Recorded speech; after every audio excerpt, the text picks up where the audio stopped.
Hello, Tolu. Good afternoon, sir. Good afternoon. Can you hear me? Yes, I can. Okay, beautiful. Yes, it's good to Uh, see.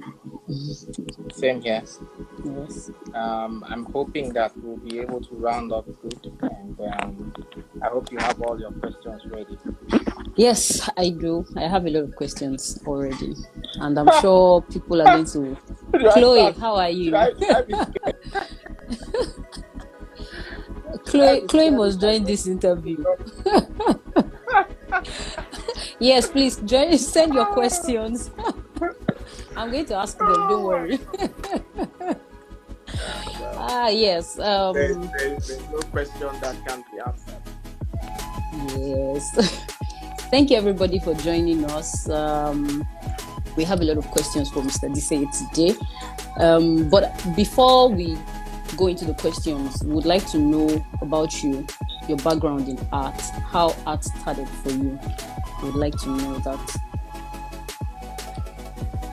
Where do I start from? Let's say I got lucky being an artist, and I don't see Okay. what I would have been doing besides art. And Okay. this has been the life I've been living. I know how to do nothing else but art. I Wow. started small and grew myself to this point. So that's the how do you call it, long and short of it. Every other thing is history. Okay. We have to perfect ourselves as artists. So Okay. I'm still in that position where I have to perfect myself. I'm still trying to find my feet. I'm still learning every Okay. day on learning things that I have learned, trying to better things. Okay. So, You know, that's how it has been. Any other thing, there are so many write-ups on me. A lot of people can look that up. We are in okay. an age where you can just Google someone's name and find out Google. everything about them. So Sure. the major questions you have, you can start throwing at me. And for Oh, all my okay, friends great. who are there, they can start writing out what they want to ask. Their questions, yes, I'll try my please. best to answer.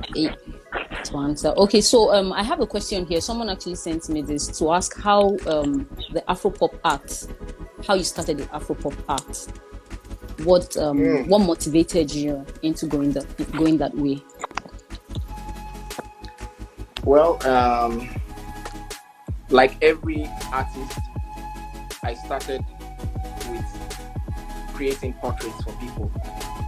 In these days, Okay. most people look at an artist, paint, sculpt, go to an exhibition, sell, and that's what the art is all about. But for me, it hasn't been so. I've been an artist who has been experimenting from day one. I've experimented in different ways with different things. I was making cards. I was cleaning out my studio recently, and I realized that I had some old cards when I was growing up, secondary school and all that. I made cards. I actually worked for a place called Atlantic Cards, where we use paper and create cards. So all our experiences, I'm coming back to your question. So with all the development, I was doing a lot of portraiture. And counting now, over 600 portraits, people's faces I have painted from the time I started. Some were free, some were schoolwork, some were small money, but I was learning during that process. I was creating portraits for a lot of people. I worked with watercolors, pastel, charcoal, oils, name it. I drew on wood, I drew on canvas, I drew on paper, I was learning with that process, and I was also making a living of it. So for portraiture, I did a lot of portraits. And I have photographs for every portrait I made. I was taking photographs from the analog cameras. I was taking photographs. So when somebody says, "Oh, you said 600 portraits," I have all the records. I have an album with all these photographs. I just don't like showing that off. I'm waiting for a right time when a book is published on my work. Then you see so much I have done, through the years. And that's how I grew myself from portraiture. When you're doing portraits, for portraits, it's like copying for me. It doesn't make any sense. It's not, I didn't see it as art. So I wanted my clients to find something special. That was how I dabbled into pop art. And I tried to convince most clients that if I create a portrait for you and it's the style of pop art, I'm sure you would, you appreciate it than having a normal portrait. So that was how I started with that, and it went well. I started creating other things, the pop art style, and the rest is history. That was one experiment. I went into another experiment where I was working with oils.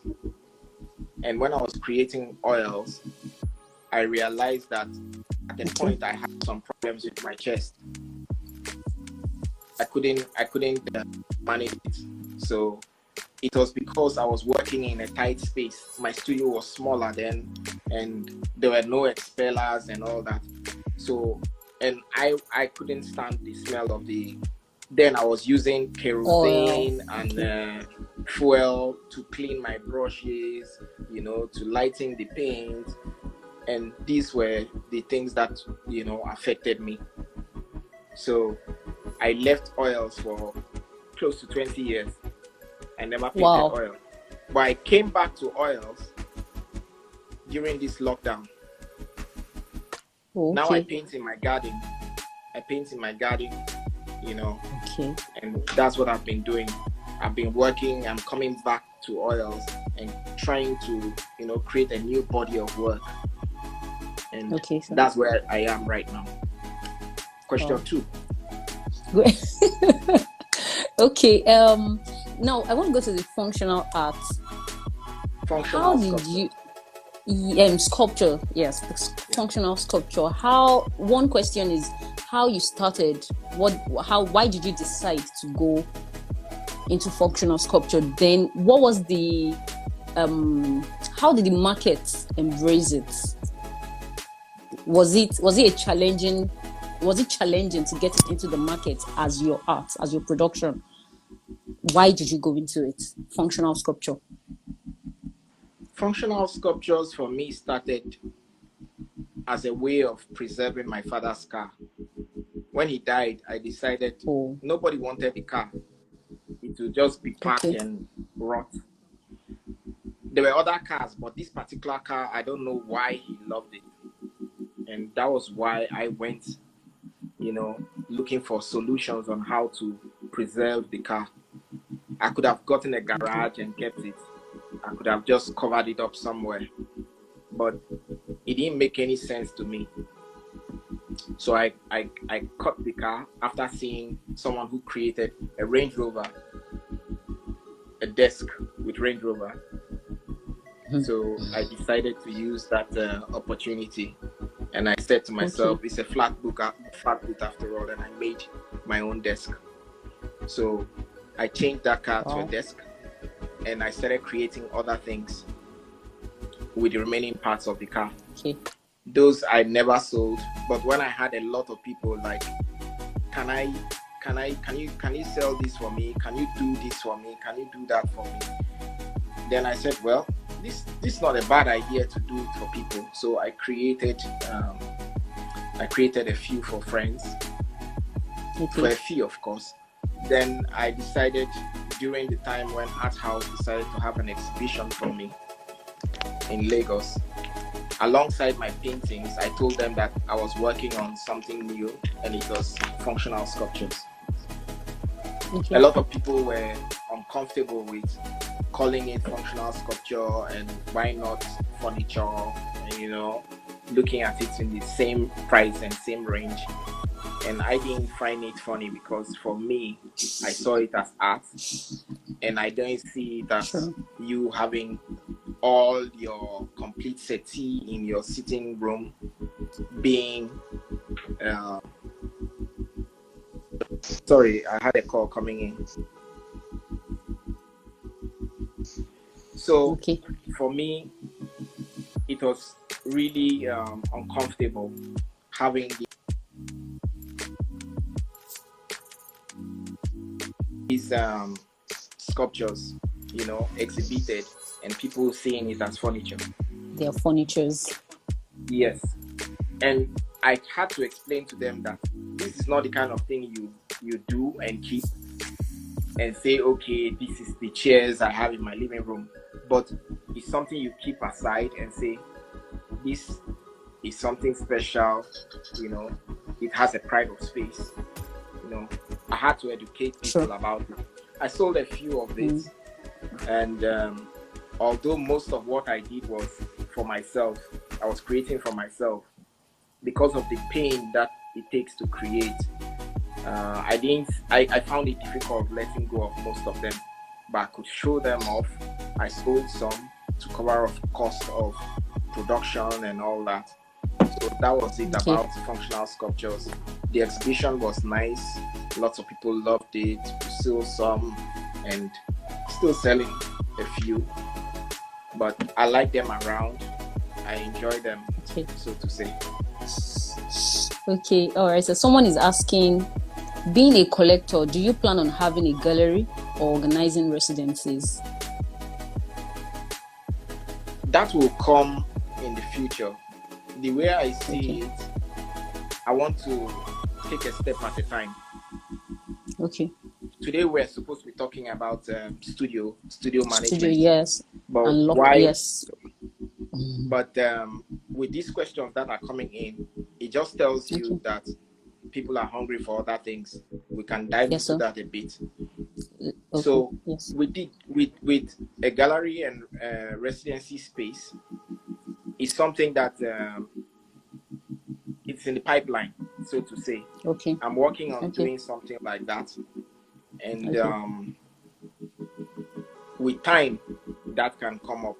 But for now, it hasn't stopped me from dreaming that dream and building things to that point. Because if I say I want to own my own house, I'll have to start from the land, fencing, foundation and building, structure and design. So it's exactly what I'm trying to do. I'm taking my time for everything.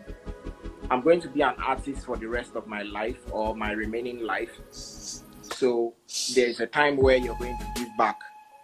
Although I'm giving back right now, but I'm not giving back to the capacity which I want to. So in the future, there will be more, and a residency and a gallery space is also going to be a part of it. So this is a long-term plan. It's like asking me my next 20-year plan or next 10 years plan. So it's in plan. Okay. That's for sure. Okay. All right, sir. Thank you, sir. Okay, I have a question here. In setting up a studio, what are the factors to consider? In setting up a studio? Yes, what factors am I supposed to consider? First, consider what kind of studio do you want to set up? A photography studio, a sculpture studio, a painting studio? They are all studios. I have 3 studios at home now. I have a studio for welding. I have a studio for painting. I have a studio for carpentry. And how do you call it? Furniture making. So different people are employed for different reasons.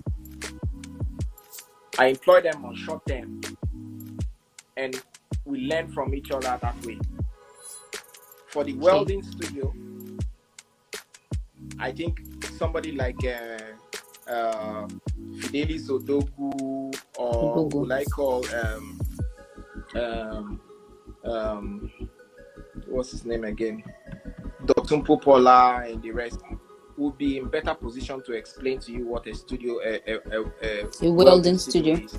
But the kind of studio I run here, the kind of welding studio I run here is panel beaters, mechanics, welders, 2 sculptors, myself, and an engineer, and I do the design.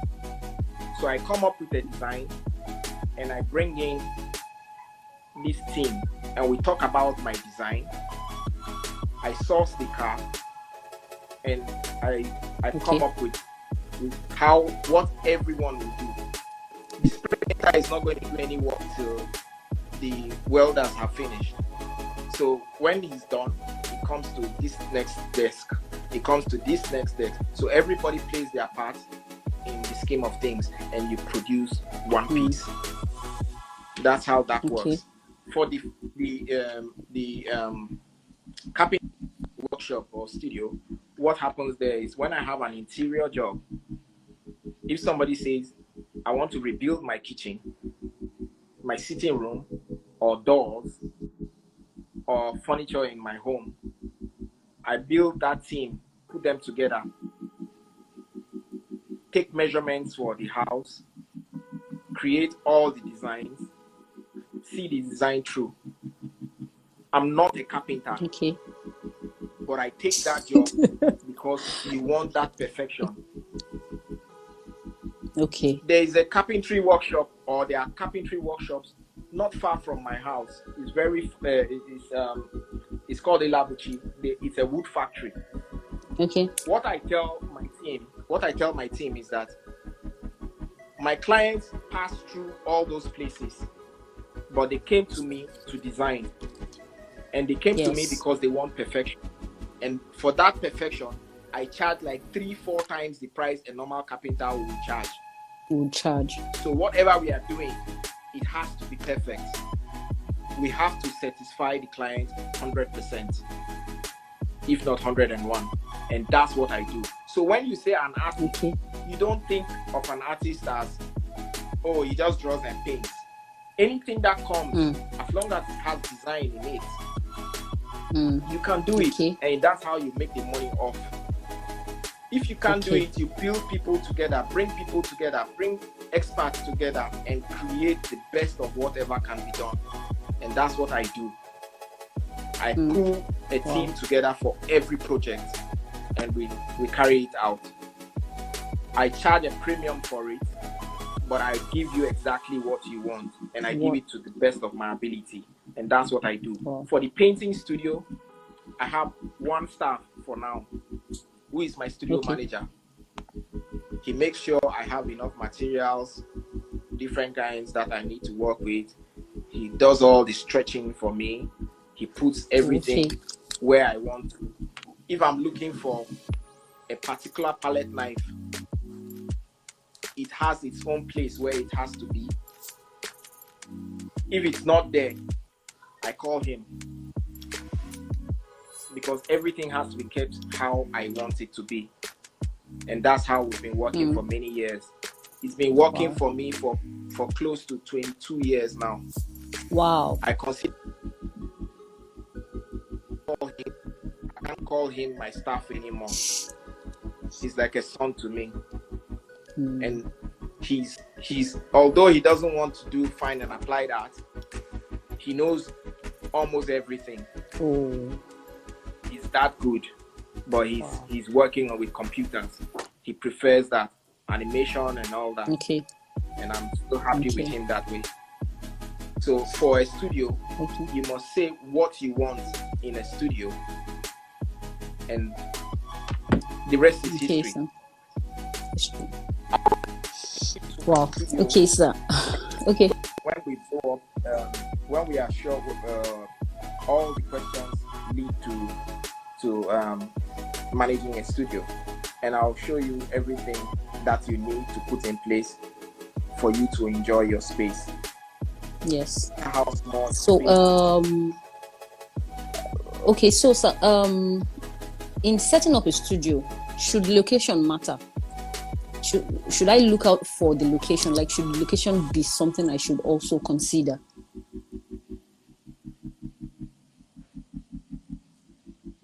Oh, the network. To do with location. Let me tell you about studio management.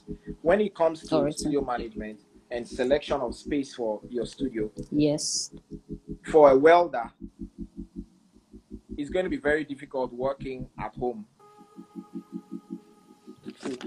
I have a Okay. list of things. I've been doing a lot of writing Okay. for this second Session. paper, Okay. for you to understand what a studio is. Because Okay. if you have a proper studio at home, All right. welding, you'll be disturbing your neighbors.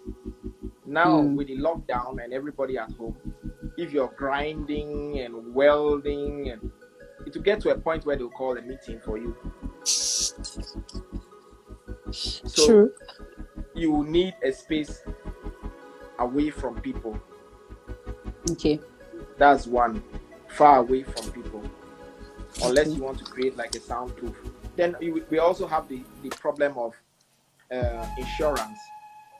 Even if you're working at home on little welding things, insurance, because it's a fire hazard. Yes. You need to be sure that if there's a problem, you can be able to refund people around you that you're going to cause problems for, or yourself. So the insurance company plays a big role. And safety, your generator sound and all that have to go with that. But for painting studio, you can divide your bedroom into two and decide that this is my studio. I used to paint in my room when I was living with my father. My room was my studio. So that was my studio. And I was still turning out works and surviving through that space. Every corner can be a studio for a painter. Okay. It's for you to decide that this is my space. This is what I want in it. This is what I want in it. So it has nothing to do with location when it comes to painting. Okay. But sir, how? Okay. Yes. For How do I noisy deal with? Yes. How do I deal with distractions then? You know, when most people usually talk about when working at home, they are usually distracted. So most people believe that they can't have their studios in their house. So how do you deal with distractions and all that when the studio is at home? How do I manage that? Sometimes we get used to some things. If you feel that you're an artist who you get distracted by people watching you paint or are in your face, or will I say are in your studio all the time, or your studio is an open space where people pass, that's a problem. You can either manage that problem or look for somewhere else as a studio. For me, I used to like it when it is quiet to work. I like reading in quiet places. It's the best way I understand reading at night. And also, if it gets worse, I go into the toilet. I'll sit down on the toilet seat and finish a whole book. What are you doing there? They keep hitting the door. So, for me, that silence, no music, nothing. If I want to read and understand and enjoy what I am, yes. So you should know what is good for you. What works exactly? What works for you? Okay. I have grown a thick skin over years that anything can be happening. If I set my mind to producing something, I produce. I can stay in my studio. And you can see my daughter is always worrying me when I'm working. Sometimes she will intentionally hold my hand and pull me out of what I'm doing. I must look at that cartoon that she wants me to see one particular thing. Because they want attention.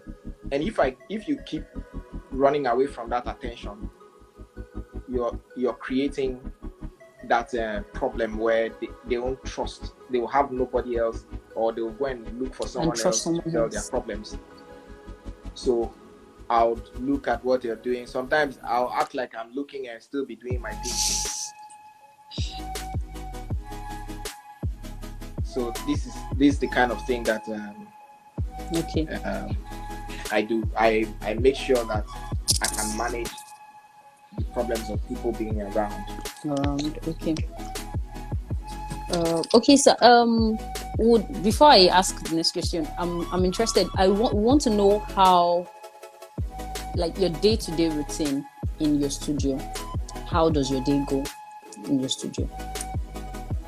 Right now we are on the COVID problems, Yes. so I go nowhere but work. Today I have the Zoom meeting already. I'm done with that one, and Okay. yours came in. So now I'm doing a live with you because the day is gone for me, except I want to work at Actually. night. All these works you see behind me are from this lockdown Okay. because I started working with oils again. And if you look down here, Wow. there are works that I'm still working on. Everything Okay. halfway done. They are all oils. Because Okay. I've not worked on oils for like 20 years, I've decided to come back to oils, So oils. and I'm enjoying it. I work outside. See, there are still more works. Wow. I can't keep showing you everything because now you see, I have Yes. stretchers. If I take you downstairs, I have like 50 stretchers stretched 5 feet by 5 feet. So it's all work. Now me and this work won't die. So this is where I paint outside here. Okay. Or I go out there and I do because I want the air. The oils are not The fumes. not oils, so the air. Okay. I want the ventilation. Now Okay. I'm taking it into my studio. It's a full sitting room that acts as my studio. Okay. Let me close the door before one young lady decides to. Okay. So we are in my studio. Unfortunately, I can't do a reverse camera. Can I? Okay. Yes, I can. Yes, you can. Yes. So now, Yeah. Okay. this is how I stock up Okay. for my painting studio because I've spent more time in the painting studio this period. All right. So anyone who knows about paints, those acrylics cost like 10 grand each, and I stock up all this. So the next 6 months, I can decide not to buy any paints. That's for acrylics. Okay. Now for oils, I have between the normal oil paints, that's the Winsor and Newton. Okay. And I have the artist. Artist is more expensive, from 6,000 to 10,000 for a piece. So I have them depending on what I want to paint, and they're all stock up. White mostly. I keep a lot of whites because for white, it's important for me to mix other colors. And this is how I work. All right. My taburet's here, and you can see inside here are oil colors that I have mixed. I mix my colors and I put them in the airtight container, which you're seeing. All right. Why I mixed my colors down, now you see different color schemes. Now you see from browns, grays, and these ones are old paints that I'm still trying to finish with. So for me, the oil paints, why do you see them stacked like this is I have told myself my money will waste if I don't paint. Okay. So I'm pushing myself to work. Now I have a storage here. This is for my tubes, just to put paperwork inside. All right. And when I'm traveling, it's easy to carry the bags. I have 2 large bags. If I'm going out of the country, it's easy to stock in your your paintings. Then below it, tools. Okay. So tools. So in the studio, there are different spaces where I paint here.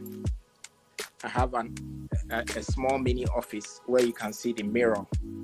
Okay. So if I want to do something quickly, the laptop is here. All right. And I start my work. I don't have to go far.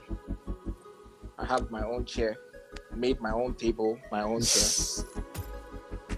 And for everyone who is, when you say an artist, you have to understand what we do. Yes. Having this skull here doesn't mean that I just love skulls.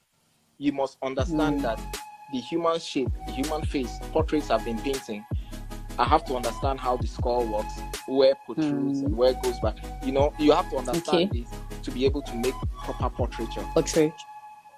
From hands, movements, and all that. Okay. I keep all that with me. If you look up here, I build bodies to the way I want the body to move. Body. Yes. Now, here, those are glass paints. Okay. They go out of stock a lot, so when I travel, I make sure I buy enough materials down here. I get from Ghana, I get from Nigeria or Paris or London, depending on where I travel to. I just stock up. If you listen to artists and studios, which is what I started doing over 7 years, you hear lots of artists telling you that walk into the studio, like Yusuf Grillo said, walk into your studio every day, even if you're not painting. Even if you're not painting, these are paints that are already dried up. Everything here is dried up. Do you still use them? Would you still use them? You can't use dried paints again. Okay, I know some people who keep them to create textures on their canvas. I think I know someone who does that. For me, even if you decide to use it to create textures, I'm looking at every work I do to be able to last many, many years. Okay. And I don't want anything that will be cracking up. Crack. Okay. Yes. Okay. I have these are powder paints. Okay. And the most expensive you see is this violet. Violet in any store is the most expensive. This was bought, I think, 4 years ago. Okay. It's also almost 100 euro for just that. Oh, wow. So if it's brushes, you keep buying because you will need them. You keep buying. I didn't start painting today, so I have some brushes that are so expensive and they've been bought years and years ago. I've got easels, about 20 something easels, because there was a time I was doing classes for people. I was doing art classes, but they're all kept in the storage. Okay. Then you also need like drawers. These are pencils. Okay. They are water pencils. They are like watercolor. You draw and you smudge a little water on it. So every drawer has something. Charcoals. You have boxes of things that you have not even used. Because I go mad if I don't have things that I need to work with. So if I don't go out, these are oils and chalk pastels. See, so I have all sorts of things lined up inside drawers. Markers. These are all acrylic, small acrylic paints. Okay. So every drawer, then up here, electric guns, mask for work, and staple guns. We keep buying these things because they get bad quickly, and also you need them all the time. Okay. Now, the most important thing in my studio is that once I decided that I wanted to go into full-time professional painting. Practice. I made that sign. Okay. So from the studio I had in my father's house till date, that sign has walked with me. So Okay. I've decided not to take it down. It's something that is a part of me. If you're building a brand, I'm trying to tell you, I didn't start today. I've been working for years, and this is a sign. And why am I working? For that logo, for that signature. Let it come to a time where some people who have bought my works and went to put in their garage and in their toilets, when it will get to the point they will start looking for it and be bringing out, they also want to be proud that they have a Tantua. Yes. And that's why I'm working towards that point where I can be able to tell you that yes, what I am doing is long life, is for a long term. Wow. So this is the studio. So I have a table and chair over there. Okay. I like the mirrors. Sometimes I have to look at the paintings backwards. Yes. Then I have a drawing board. I can use this drawing board when I have some serious sketches like charcoal works or something. Okay. Then now this is a drawing. When I was cleaning up the studio, I found this. It's 96. Wow. So 96. See what I was doing in 96. Yes. Now see what I'm doing now. This is the most recent thing I'm working on. Every day I burn a flag, an American flag here. So I'm also rioting. Okay. I was going to come to the question, the things you're working on right now, what the things are. Yes. I first draw the flag, and I let people riot over it.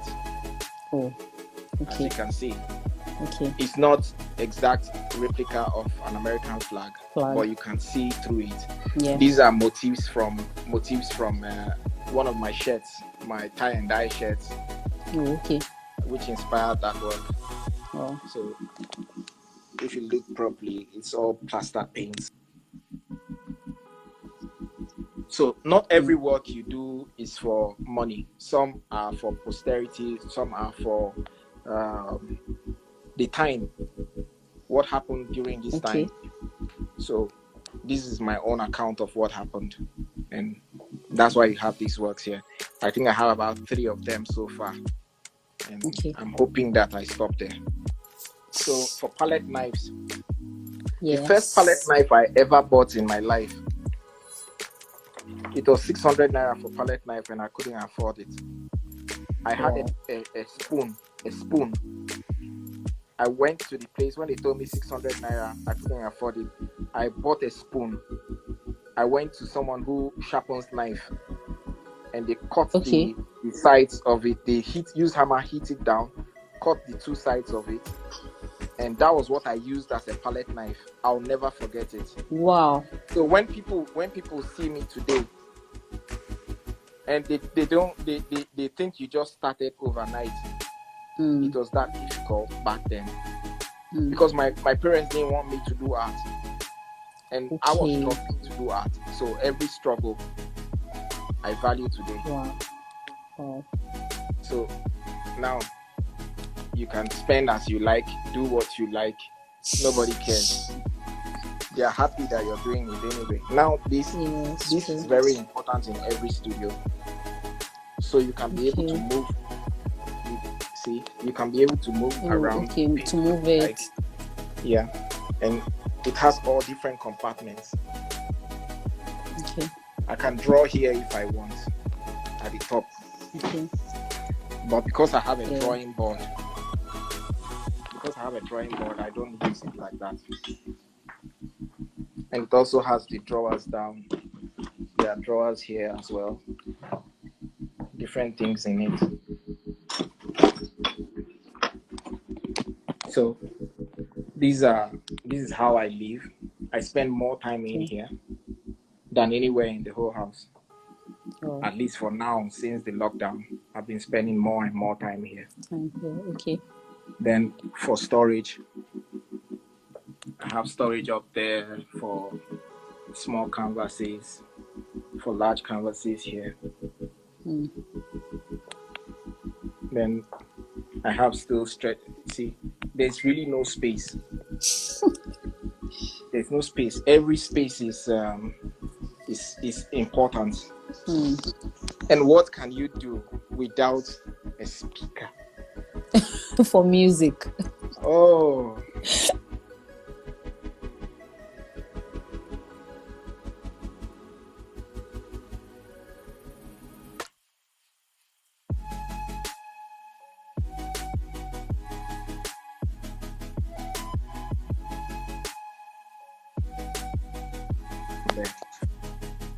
In my studio, a workspace. Are you there? Hello. Can you hear me? Tolu, can you hear me?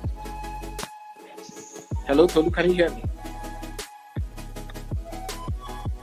It's breaking up a bit. Let me show.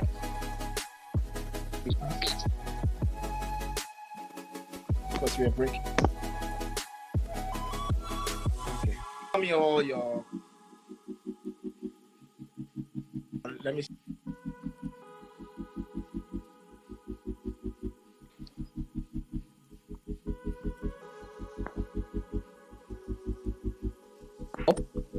On pigment chemistry, and I found some pigments don't just last, like zinc and titanium. May I take your take on this? May I know your take rather on this? Your painting best practices. They don't last. Yes, it says he just enrolled in an online art workshop on pigment chemistry, and some pigments don't last, like zinc and titanium. What's your take? That's a full class which they are asking questions on. Because if you want to Okay. start looking at the background components of each material, of each you use, is a full class. Wow. If we have to start answering every question, it's going to be like now. For every paint I buy, I'm very careful with what I'm using. Okay. I have used some years. I've used some to be able to tell what can last and what can't last. We have students, what we call student paints. Sure.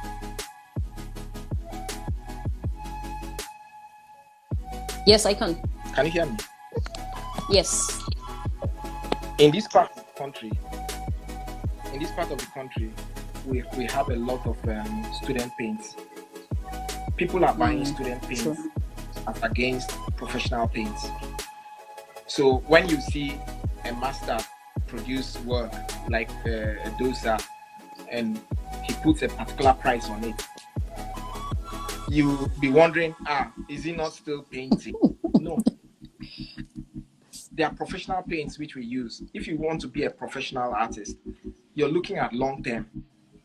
Whatever you're doing for long term. Yes. So it's very important that you use professional paints.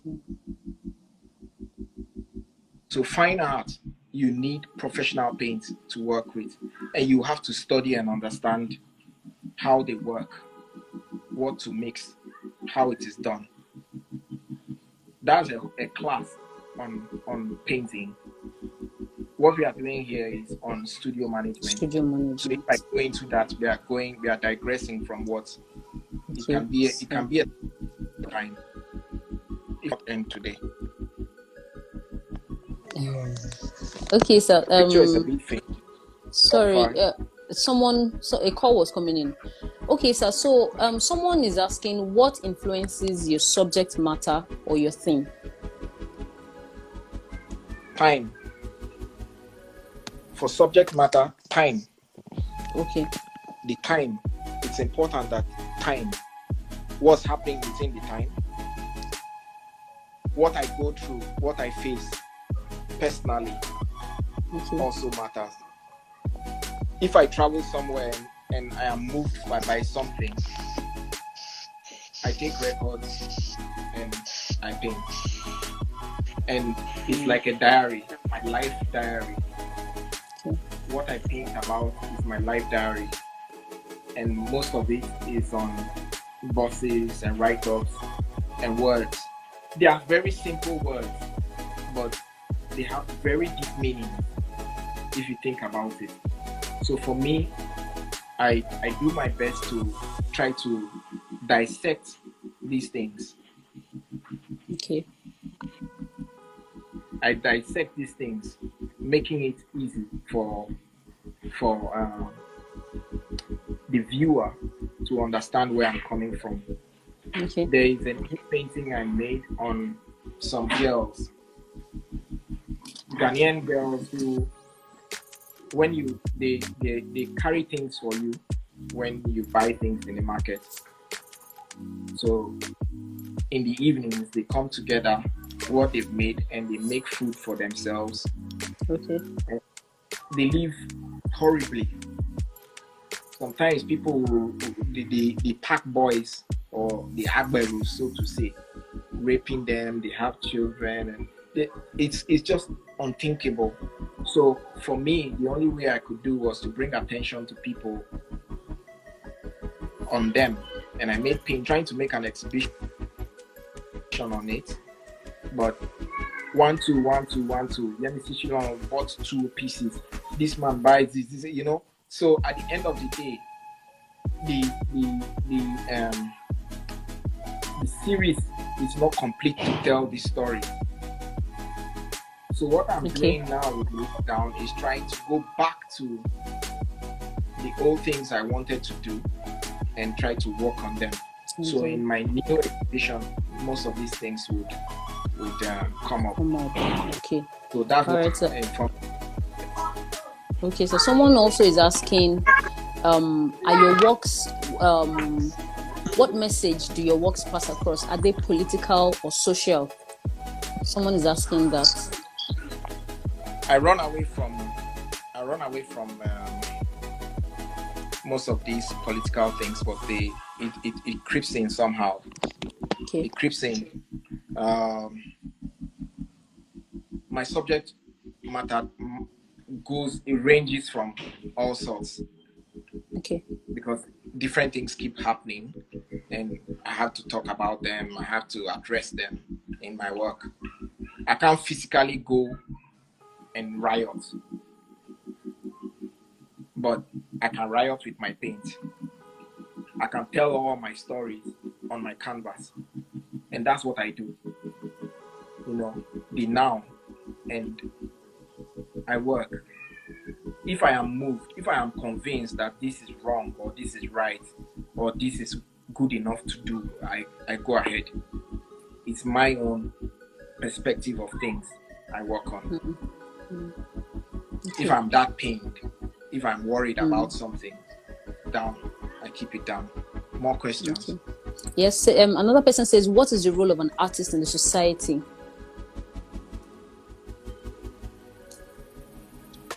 Usefulness. The artist is the most useful tool to human existence. Okay.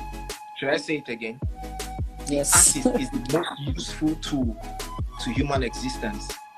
Without the fashion designers, what would you be wearing? Without the engineers, what would you be driving? Without the architects, where would you be sleeping? Without the artist, how can it be all beautiful? So we all have our different roles to play. Yes. Now they are talking about ventilators and things that they can help to victims of the COVID. Artists are coming up with ideas. Engineers are coming up with ideas. And you can't be an engineer without knowing how to draw. Yes. Or paint, or put things together, or create. You have to create. You have to create things. You have to learn to create things. And these are the solutions which the artist does. He creates all these things to solve human problems. So he's the most useful to humanity. True. Next. Okay, this is my own question. How I want to ask about your space, like your old space. number one is how did you come about creating such a beautiful space? Number one. Then secondly, how do you handle instructing the students who come? Like, I know people would come. I've seen videos of children who come there from their schools. How do you handle all that with having to do your own personal works? That's my own last question. Yes. Well, for excursion, we normally have their teachers and staff help with managing the children. Okay. And it's important for me to have these children visit an artist space because that's the only way they can learn. When I was growing up, there was nobody to look up to. There was no place to go to and say, "Oh, mommy, daddy, this is exactly what I want to do. This is where I want to be. This is how I want to be." If not that footballers are making money off football, do you think parents will still be buying balls for their children? They'll still be flogging them when they come back from playing ball. Now they'll buy ball for you and go and drop you at the field because they now know better. Yes. So that's how art should be. We need to start living an exemplary life where we'll be able to convince people that they should leave their children to study art. Okay. Because no matter what they are going to be, they will need art. They'll be able to match their clothes properly. They'll be able to, choose nice furniture for their homes. They'll be able to do things, they think out of the box, so to say. Okay. You need to start them from that young age. When I was in Paris, you have a lot of children that they bring to the Louvre and, take them around and they see things, And you have in other countries too. Even in America, you have some people where they carry their children to the museums. They give them papers and they are doing their assignments because you have to write about the work you're seeing. What do you like about the work? There's a questionnaire where the children are writing. This is art appreciation. We need our children to learn to appreciate art. Even adults, but mostly children. Art appreciation. Let them learn to appreciate art. Then they can say they want to be artists. Okay. The space I have is for different things. Now, I showed you my studio. Yes. Go around it. Yes, this is what we're here for. When I have the children visit,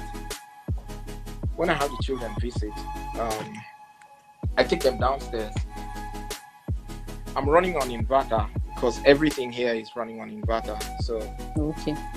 For me to have light, let me take you down. Okay.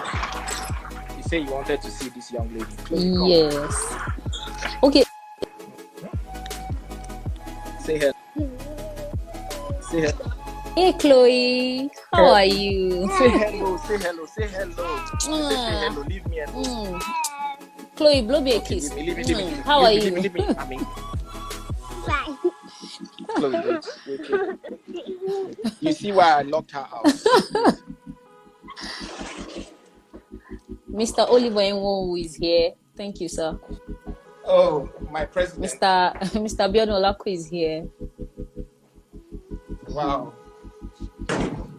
Oh, left the key. I was running away from that little girl. I didn't know.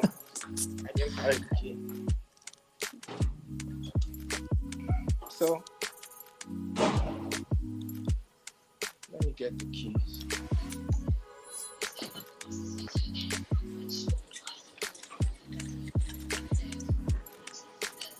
Okay, someone says, do you have a written stock of all materials you own in your studio? Written stock. I keep the receipts of things that I have bought. Okay. Although, just give me 1 second. All right. The sound won't be right because of the generator. Let's go inside.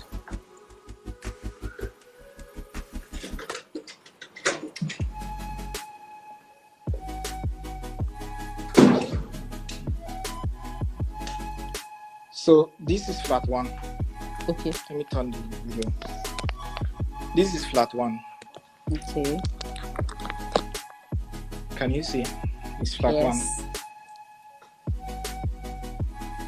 This is where I bring the students to. Okay. So the works you have here from Timiama to Chris Aganovia. Okay. Then we still have more works here. Bob Nosa, Kofi Galekdol saying, this work of mine is 20 years old. Wow. That's 20 years old. I did Never that. seen I any did of that. your work like this. It's oil. Wow. It's oil. So when they see me do all the caricatures and things, they don't understand that I had to undergo the basics of what art is. Is. This is Nike, Mama Nike's work. Oh, wow. Look at the children below. Nice. Look at the women at the top. This is an artist, Ghanaian artist, Benin Republic artist, Chief Francis, Duke Asidiere. And you have, what's his name again? John Oyedemi. Kofi Dawson, he's 80-something years old. Larry Otto. This is another work of mine, which is almost 20 years old. The children praying. Who works we've never seen.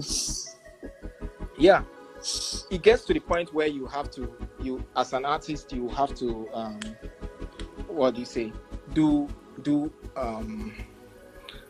How will I put it? A retrospective of your work. Okay. So then they start looking for your very old pieces. Okay. This is also my work.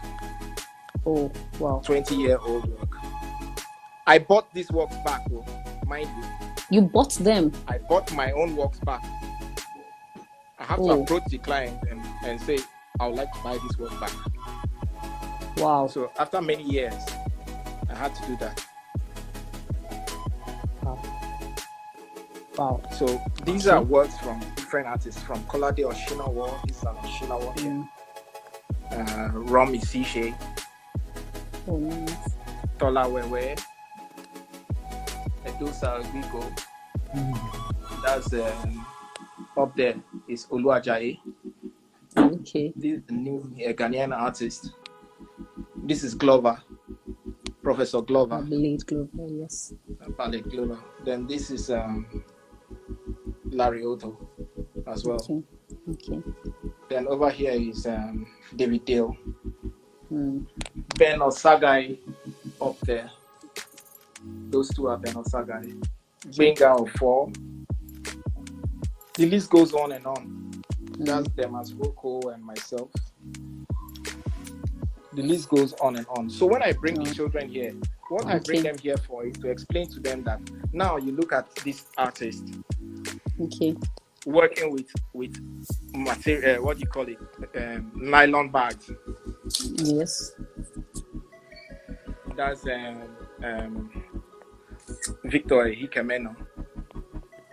Okay. Then over here is Ebenezer, Ghanaian artist as well. This is also good. I spend more on Ghanaian artists and Nigerian artists. Okay. This is Wizkido. Okay. And then Shegun Ayeson. So this is a learning space for artists or children who want to be artists. When you come in here, it's like a mini museum that they can see things they can learn from. Jerry. Yes, about your experiences at the TED Talk show and the CNN interview. Okay. Yes, then what your advice is for the younger artists? My experiences from the TED Talk show. Yes, and the CNN interview. The TED Talk, what I did about the TED Talk was that I wanted a situation where they can link what artists are doing.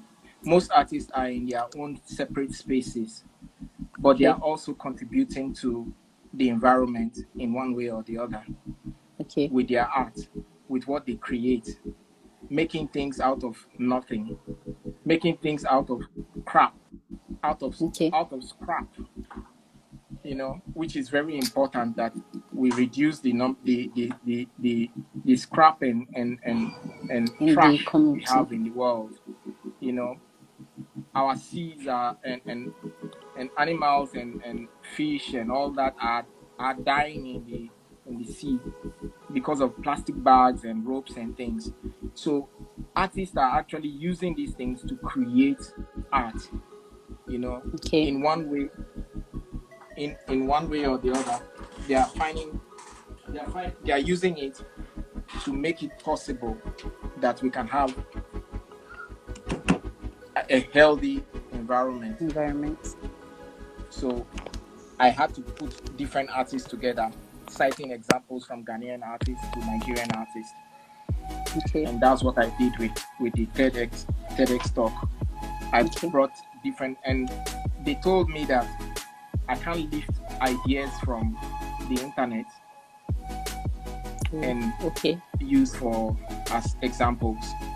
So I use examples from my private collection for them to understand that truly we have Nigerian and Ghanaian artists who are doing things, you know, creating art in major ways.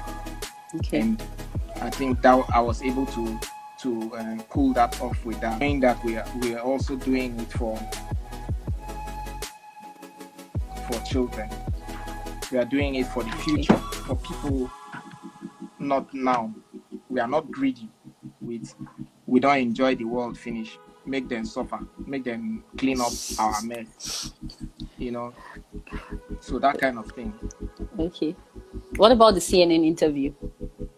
The CNN interview, they wanted to talk about how artists are managing during this pandemic and during the lockdown. And to me, it was very clear that every artist works in isolation already. We are all in our homes and we are still creating. We are still doing stuff. If you never listen to advices of master artists telling you to keep materials at home in your studios for rainy days, I don't know what you're doing. We have different people in art for different reasons.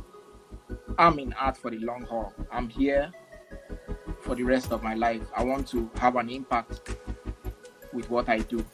So it's important for me to look beyond now. So that's why I stock up in excess what I need and I keep producing. Except I don't feel like working and I don't work. But even when I don't work, I got advices from different people. Yusuf Grillo says, go into the studio, even if you're not doing anything. Just walk into your studio. That was an advice that was given to him, and he passed that advice to me. So I do that all the time. I walk through the studio. Even if I want to go into my private office, I don't pass around. I walk through the studio and something would click up. Then we also have Professor Glover, who advised me. He says, each time I come into the studio, that I tend to get stains on my clothes because I don't plan to paint, but I have to paint when I see something, you know. So for me, it was something I learned, you know, and the learning went on from most of the artists and studios which I was doing, the interviews I was doing. So for Bruce Onobrakwe, he says, you have to let it out, get it out. That whatever you're thinking, all the ideas you have, you need to get it out. So the studio is the only place where you can be able to get these things out. Then we have Wizkido. Wizkido says he goes into the studio every day, every single day. Whether he's working or not, he goes to his studio every day. So what does it tell you? That the studio is a motivation for the artist himself. You know, that's it. Not every artist should actually practice, and that's what Oliver himself told me. He said it even in a talk which I had where he was guest speaker. He says not every artist needs to practice professionally, and that is true. We don't need every artist to practice professionally. Find your strength. Write about art, talk about art, but it doesn't mean you have to do art. You can be a curator in some sense. Mm. You know, so these are different ways. But now, when you study fine and applied art or fine art or sculpture or painting, you want to dive with professional artists. It's not so.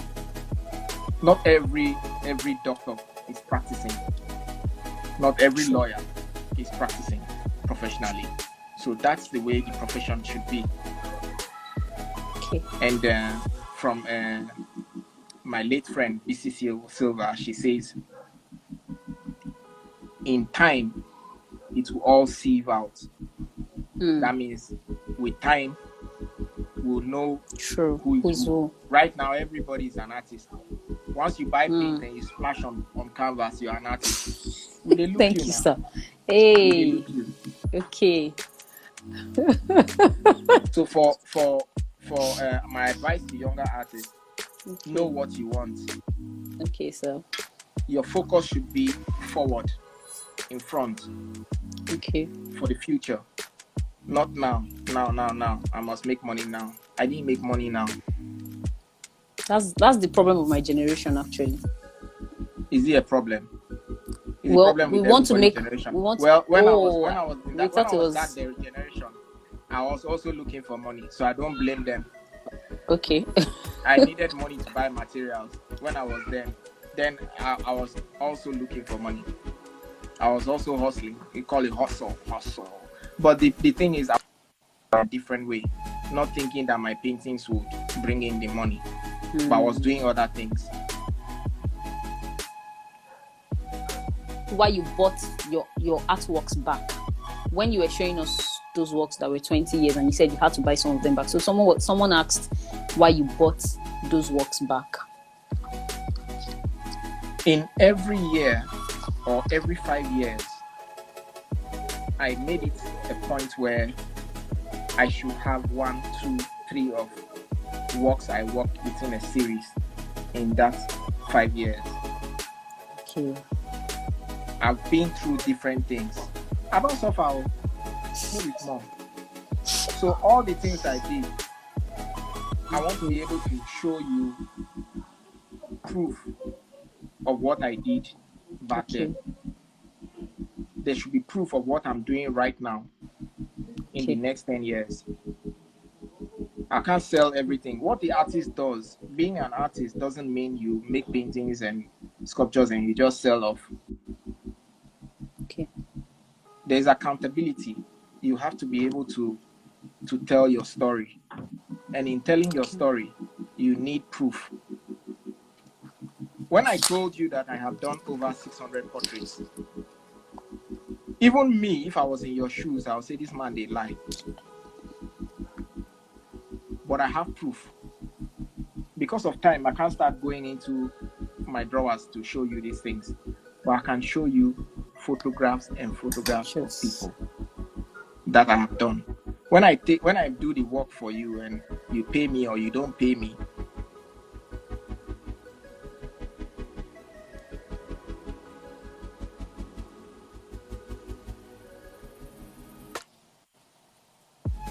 it for you, be sure you get something good. So it was like a sample. So I keep those with.